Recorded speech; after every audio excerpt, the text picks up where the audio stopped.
Welcome back to my channel, my sweet baddies. Thank you so much for coming back to watch another Ratchet Walmart value tutorial. I am going to teach you how to make this tumbler today, and do not be intimidated by the rhinestone drip because I am going to walk you through it step by step. Now, my sweet loves, you already know that we're going to start by prepping our tumbler, okay? We're going to remove the lid, and it has a really cool little compartment with a little container for your pills, your headache medicine, your laxatives. I don't know your life. I'm not judging you, but it's really cool. We're going to put it to the side. And then we're going to remove our lid. If you guys are wondering where I get this tumbler, I get it at the Stainless Steel Depot. I'm sure other places carry it, but the only place I've seen it is at Stainless Steel Depot, so that's where I got mine. I will link their website in the description. So I'm going to use my sanding block to sand all that like glossy finish. We want to make sure that our tumbler is nice and rough so that we will have a very good foundation for a long-lasting tumbler. We want our spray paint to really adhere. We want our rhinestones to really grab onto that and you know, hold on. So we're gonna go ahead and sand this. Now I got my sanding block on Amazon. I believe it's 80 grit or 100 grit. Those are usually the two grits I use. But I know that you can also get it on Amazon. Sometimes when I don't have time to run to the store, I'm like, if I just order it on Amazon, it'll get here before I ever make it to the store, you know, because sometimes I don't make it out to Lowe's or Home Depot, but if I just order it, it'll be at my doorstep in 2 days. But we're going to move right along. So just make sure you sand it, make sure it looks nice and rough in every single little area. And then I will be right back to show you guys how we're going to tape this off. Oh, I almost forgot to mention how I wipe off my tumblers after I have sanded them. I use 99% alcohol. I just spray it in a little spray bottle and I remove any residue off of my tumbler. If you don't have alcohol, you can wash it with soap and water and just clean it off. But this is faster and helps me move along to my next step. So anyway, also wipe the table, clean, clean, clean, clean up. Everybody. Okay, sorry, I blacked out. So we're going to grab painter's tape and we're going to take it and just put it on the inside of that bottom compartment.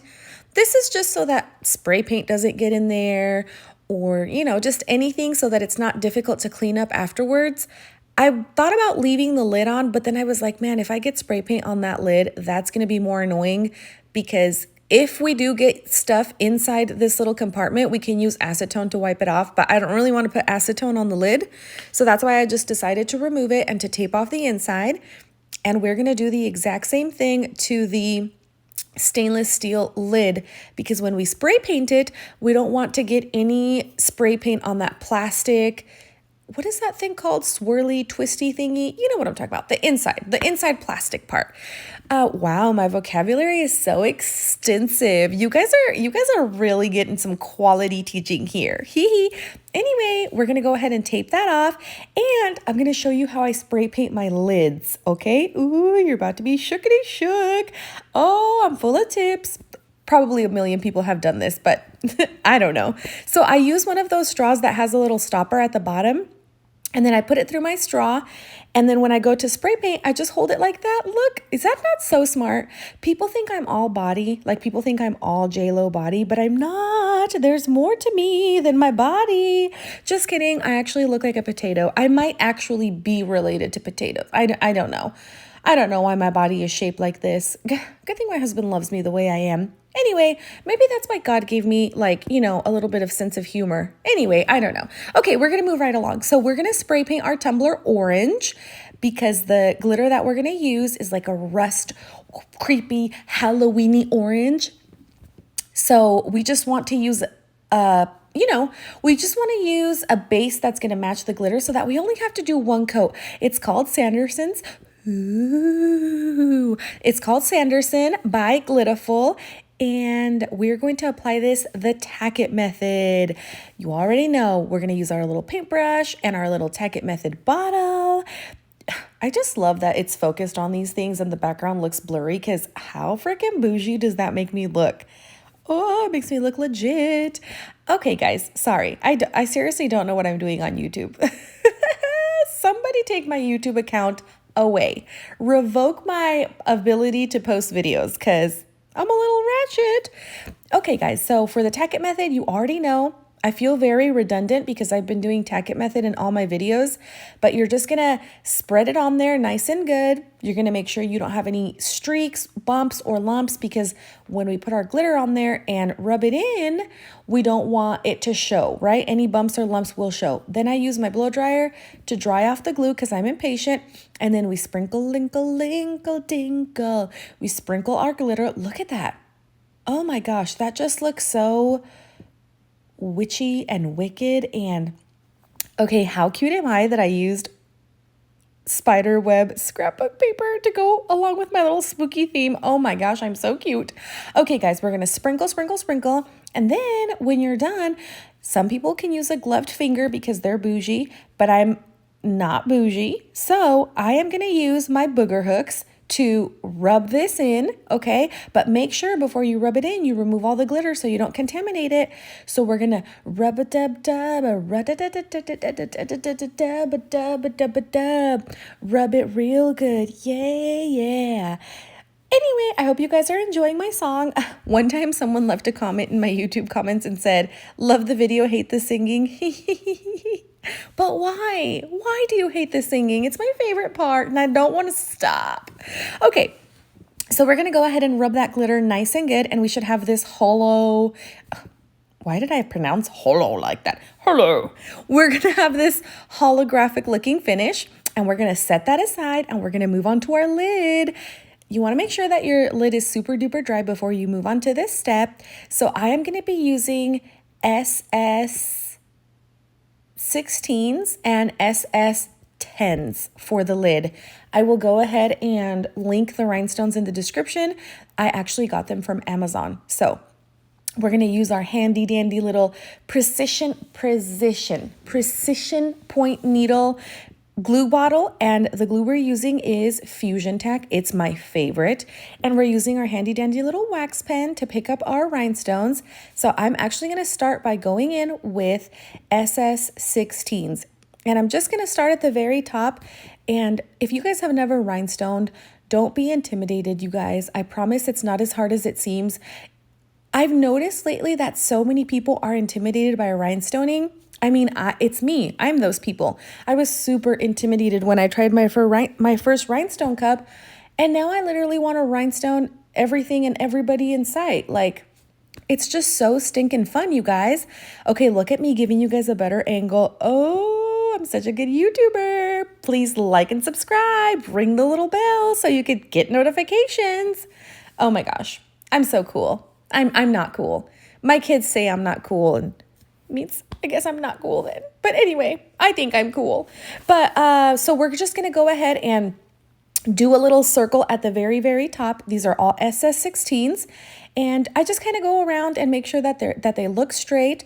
And then we're just gonna move right along. And we wanna make sure to get rhinestones in every little nook and crevice that we can, because we want the lid to look like it's completely covered in rhinestones. And honestly, guys, this is as simple as I'm explaining it. You literally just put your glue on there, and then with your wax pen, you pick up the rhinestones, and then you just place them. It's that simple.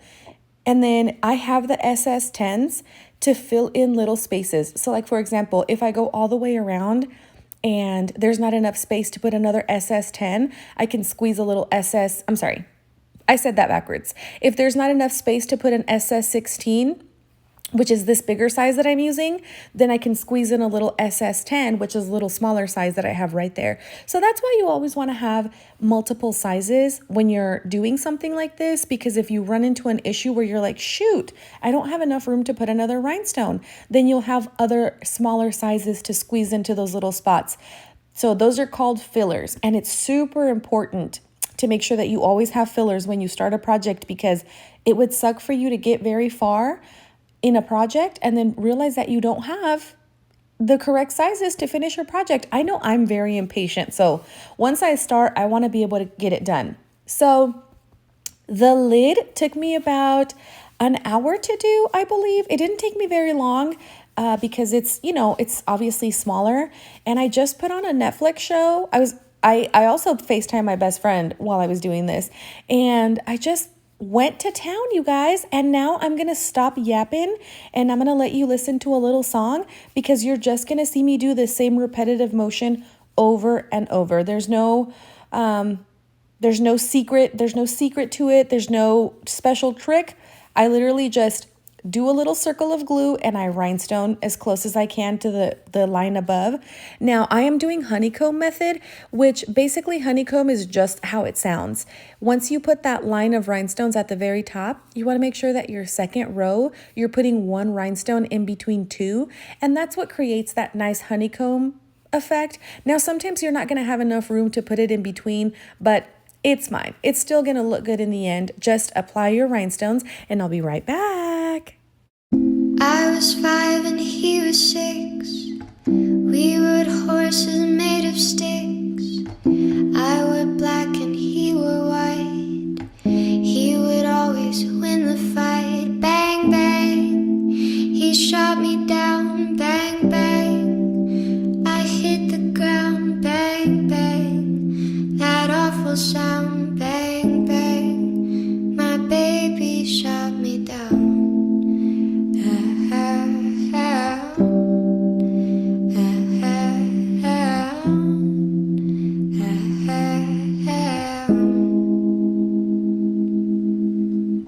Seasons came and changed the time.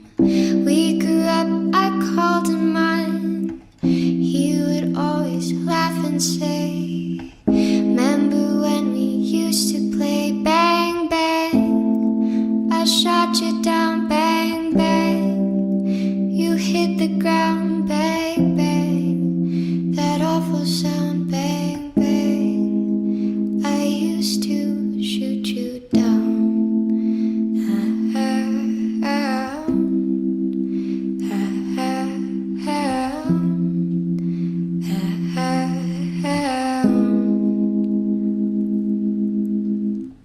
Now he's gone, I don't know why. Till this day, sometimes I cry. He didn't even say goodbye. He didn't even take the time to lie. Bang, bang, he shot me down. Bang, bang, I hit the ground. Bang, bang, that awful sound. Bang, bang, my baby shot me down.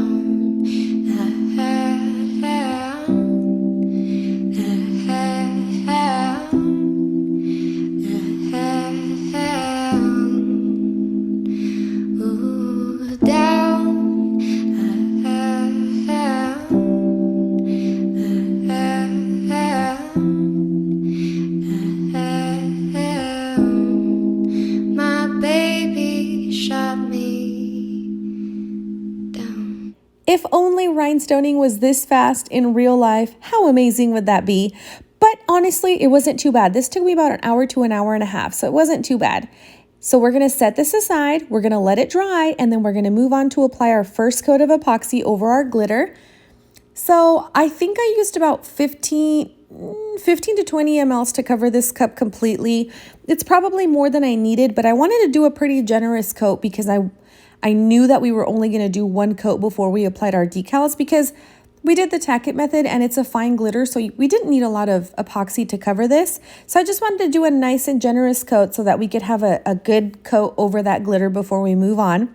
And so I went ahead and mixed equal parts A and B. You guys know how important it is to mix equal parts and make sure you stir for 3 minutes or until the epoxy is completely clear. Then we applied it. We're going to hit it with our handy dandy torch. We're going to let this spin for 24 hours. And then when we come back, we're going to give it a little sanding. I always sand my tumblers, even just a tiny bit, even if they don't need to be sanded a lot, just to be safe, to make sure I have a smooth surface before moving on to any sort of decal application. So I'm going to go ahead and just give it a light little sand. It took me probably about 2 minutes to just give it a little sand. And then once I clean it up and clean up the residue from sanding it, we're going to move on. Now I'm going to place my lid just because I want to kind of get a visual of what everything is going to look when it's together. So the reason I'm kind of placing my decal first is because I want to know where I'm going to place my drip decals. You know, I want to know how far down it's going to go so that I know where I can place the water slide. So I printed these I printed these drip decals. I bought them off of Etsy. Of course, I'm going to have the link in the description for you guys. And I am going to do it this way so that once I put a coat of epoxy over this and it cures, when I come back to do my rhinestone drip, I have these decals as a guide so that I know exactly where to place my rhinestones. So this was so fun to do, you guys. The possibilities are absolutely endless with rhinestones, and it's just such a cool thing to be able to combine, you know, like a regular epoxy tumbler with rhinestones. Like it's the best of both worlds. So I went ahead, you saw me holding my decal in the center just now. I wanted to see exactly if it was gonna look good, you know, now that I have my drip. And I wanted my drip to go down kind of far because I wanted the chance to use as many rhinestones as possible. And so basically I just printed out 4 little sections as you guys see me placing them here. It was super easy to apply. You don't need transfer tape. Anytime that you place a decal that you feel like it might lift up or just that you want it to be really secure, once you've placed your decal, always take a heat gun and just kind of heat it up, light it up, fire it up. Sorry. Just heat it up a little bit and that will make it adhere even more to your tumbler. So we're going to go ahead and just apply this to every single side, and then we're going to come back and we're going to do another generous coat of epoxy over this to get it nice and sealed. And once that is completely cured, we're going to apply our rhinestones. Oh my Lanta, we're getting so close to the end. Oh, one thing that I forgot to mention is to make sure that when you place your drip decal, make sure you place it just a teensy beansy underneath the rim, because when we go over this with epoxy, we want to make sure that we get a really good seal over that decal. We don't want to put it right against the rim, or else we're probably not going to be able to get a good seal. And this is such a beautiful cup that we don't want it to be compromised. We don't want it to be falling apart later on, because I'm trying to be all bougie at Target during Halloween with my rhinestone drip at the dollar spot looking for cute photo props, okay? So once we have this done, we're going to move on and we're going to apply our water slide. Now, for those of you who are new, just in case there's any newbies watching, so there are 2 types of water slide: white water slides and clear water slides. Clear water slides are meant for light backgrounds, preferably white, but you can also use them on like light pink, light purple, etc. If you're going to place your water slide against a dark background, you want to make sure that you use a white water slide. So that is why when I place this water slide over my tumbler, it is going to look vibrant because it is a white water slide. Those are my favorite to use. I very rarely use clear water slides. White water slide is the way to go. Do, do, do, do, do, do, do, do, do. Anyway, oh my gosh, I'm already obsessing this cup. I mean, now it's done, but at this point in time, it wasn't done yet, and I was already obsessing over it. Honestly, if you are intimidated by rhinestoning and you're also intimidated by doing like an actual epoxy drip, this is a really good alternative for you, because technically you don't have to rhinestone over the drip if you don't want to. And you also don't have to rhinestone the lid. So you really could just do a thin coat of epoxy over the lid and leave the drip as it is, and it will still look good. It looks good this way, but I'm classy, sassy, ratchet, bougie. So of course I wanted to add rhinestones because that's just the way I am. I don't know how to be any other way. Listen, I want to rhinestone my kids' faces if possible. Hee hee. For legal purposes, that is a joke. Please don't call CPS. I love my babies and I've kept them alive this long. Hee hee. All right, guys. So I'm going to go ahead and finish applying my epoxy. I'm going to pop the bubbles, pop, pop, pop, pop, pop, pop, pop, pop, pop, pop, pop. Then I'm going to let this spin for 24 hours. I'm going to let it cure, and then we're going to come back and okay, we're already back. Oh my gosh. Wow, this is moving right along, you guys. If only it would have been this fast to make the tumbler in real life. Okie dokie pokey. We're going to use SS 16s, and then we're going to do our SS 10s. And then if you go on Amazon, which I'm going to give you the link, they sell this little tray right here, and it has a little bit of each size. It goes down to like SS3, like super, super duper tiny, which is amazing. Oh, look what happened here. I had two little things open at once and they both spilled over. But what's a Myra Makes It tumbler if there's not a shoot ton? Silly me that I was scared to say the word shit. If there's not a shit ton of mistakes, errors, bloopers. But you know what? I'm never going to edit them out because I'm real, okay? I'm always, wow, I really dragged that R out this time. I'm always going to keep it real with you guys, and crafting is messy. You make mistakes. Nothing is ever perfect, and I'm just always going to keep it real because I'm a gangster like that. I'm a G. Yes, I'm a gangster. I'm a thug. Okay, so pro tip. Ooh, look at me calling myself a pro. Let me stay humble. You want to make sure you put the lid on as a guide, because if I would have just started rhinestoning all the way at the very rim, when I would have tried to screw on my lid, it would have not been able to fit properly with the rhinestones going all the way to the very top. So apply your lid first, screw it on, and then apply your very first line of glue at the right where the lid starts as a guide, so that anytime you put on your lid, it fits perfectly and it doesn't disturb your rhinestones in any way. So we're going to go ahead and just fill in the very first strip and the very first line. Now, the good thing about fusion tack, I'm sure other glues are this way, but this is just my favorite glue in my experience. But whenever you're using fusion tack, you can use it like this. Like, for example, we already set our little line and now we're filling in this little drip, and it's not going to dry super fast on us. Like, of course it dries, but it doesn't dry super fast and it stays tacky for quite a while. So even though we did all of this in glue, we have more than enough time to apply our rhinestones before it dries completely. So we are Gucci. Okay, so now we're just going to do the same thing that we've been doing before. You want to apply a line of rhinestones right where you applied your glue. Now, just try to keep your line as straight as possible, but it doesn't have to be perfect. Throughout this process, I was screwing on my lid multiple times just to make sure that the whole line all the way around was not going to disturb the lid. I almost forgot to mention this. If you guys are noticing my thumb ring, I know, it's so fetch. Well, my best friend in the whole world made it for me. Her name is Morgan Marie Flores Lazaraga. Okay, her last name's not Lazaraga. But anyway, she made me this beautiful ring. And if you would like to get one for yourself, you can head over to Fancyful Flores and she will take amazing care of you. I am so obsessed with my ring. She stamped a little G on it for my husband's name. My husband's first name is Renato. I know, right? Renato.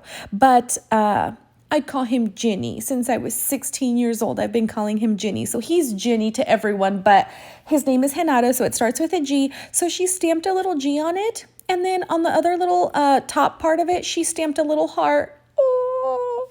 Anyway, it has a lot of sentimental value. First of all, because I'm obsessed with my husband. If you know me, you know that we've been married for 16 years, and I'm freaking obsessed with that man in a very creepy, non-normal way. Honey, if you're watching this, please don't leave me.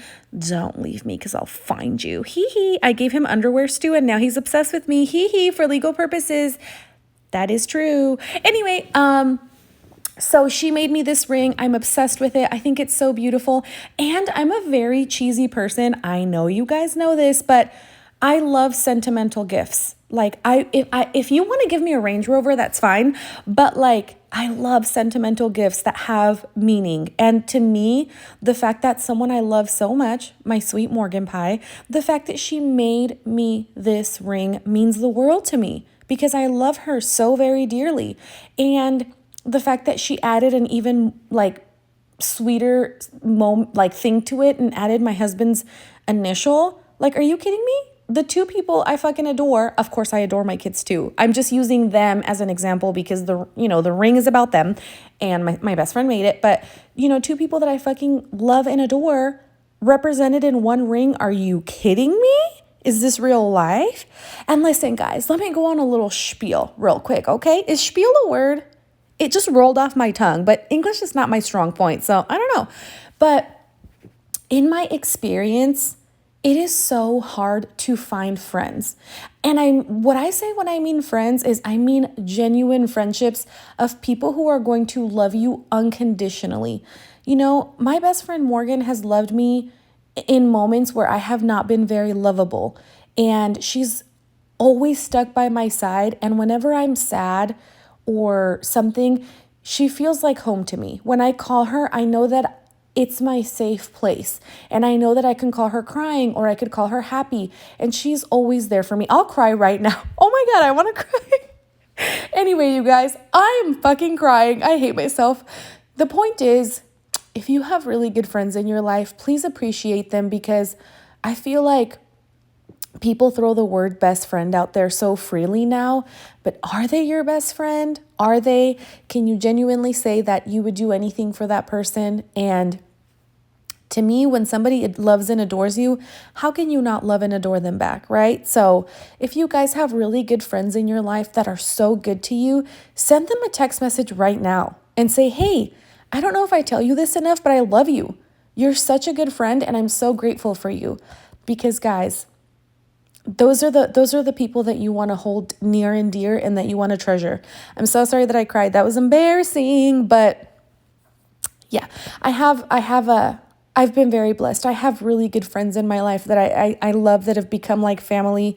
The reason I'm going on and on about my sweet Morgan pie is because she made me this ring and I started talking about it, and now here we are, and I got tears in my eyes. Okay, guys, I'm a mess. So I don't want any of my other sweet friends to feel left out or feel bad like I don't love and adore them. I just went on a spiel because I was talking about the ring and I was talking about the amazing maker, but I do have a lot of amazing friends that I love and adore, and I hope that you all know that I love you. I hope I do a good job of letting you know that you are loved and appreciated, because I value relationships very much, especially real, genuine connections. I treasure them. But moving along, you guys, so you want to make sure that you have lots of different sizes for the drips. And I don't know if I already said this earlier in the video, but that's why it was so amazing that I found that little container with all the tiny different little sizes, because no matter what I run into while I'm doing the drip, no matter how tiny of a little space I need, I'm going to have every single size, which is amazing. So of course I'm going to link that in the description.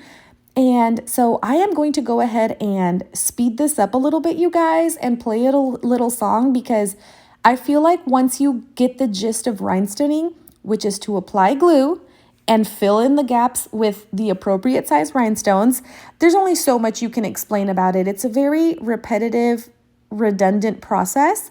So I love you guys so much. Keep on watching.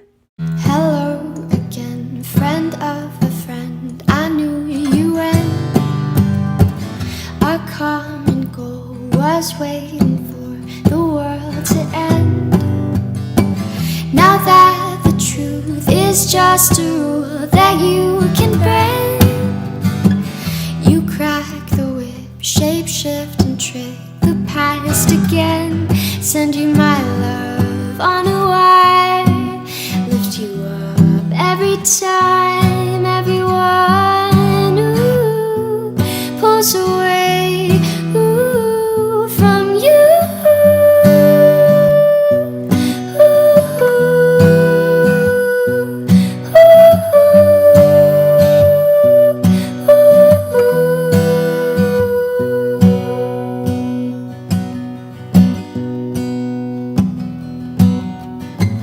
Got balls of steel, got an automobile for a minimum wage. Got real estate, I'm buying it all up in outer space. Now that the truth is just a rule that you